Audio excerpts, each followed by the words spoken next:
Qed jinfirex sentiment ta' diżappunt fost l-istaff Malti fl-istituzzjonijiet tal-Unjoni Ewropea wara li kariga importanti fl-Uffiċċju tar-Rappreżentanza tal-Kummissjoni Ewropea f'Malta ingħatat lil ċittadin Latvjan minkejja li wieħed mir-rekwiżiti biex wieħed ikun jista' jkwalifika għaliha kien ħakma tajba tal-ilsien Malti. L-ekonomista Martin Semitis se jibda fil-kariga fl-Uffiċċju tal-Kummissjoni Ewropea fil-Belt Valletta fil-bidu tax-xahar dieħel.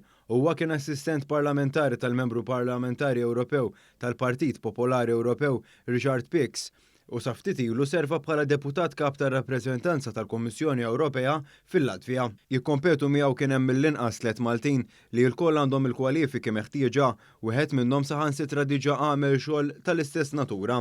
Id-deputat parlamentari Laburista Malti, Alexa Ġussaliba, ikkumenta li l-Maltin ma jistgħux ikomplu jiġu trattati daqs li kieku kienu ċittadini tat-tieni klassi mill-Kummissjoni Ewropea. Id-deputat Ewropew Malti kummenta li huwa insult għal Malta u l-lingwa Maltija illi fi proċess ta' għażla l-uffiċjali fih dan l-Uffiċċju tal-Kummissjoni Ewropea f'Malta stess ġew injorati numru ta' applikanti Maltin biex jintażel Latvjan illi ma jafx nofs kelma bil-Malti u għaldaqstant ma seta' qatt jissodisfa l-kriterju ta' Good Command in Maltese Language kif kien rikjest fl-applikazzjoni maħruġa mill-istess Kummissjoni Ewropea għal dan ix-xogħol. Ġussaliba għalli wara l-mistoqsija parlamentari li jagħmel numru ta' ġimgħatilu ingħata risposta mimlija skużi vojta mill-Viċi President tal-Kummissjoni Ewropea Valdis Dombrovskis fosthom li l-entitajiet u dipartimenti tal-Gvern f'Malta jistgħu jikkomunikaw bl-Ingliż. Huwa rimarka li Dombrovskis huwa wkoll Latvjan u jappartieni għal familja politika tal-Partit Popolari Ewropew bħal Martin Semitis il-Latvjan magħżul.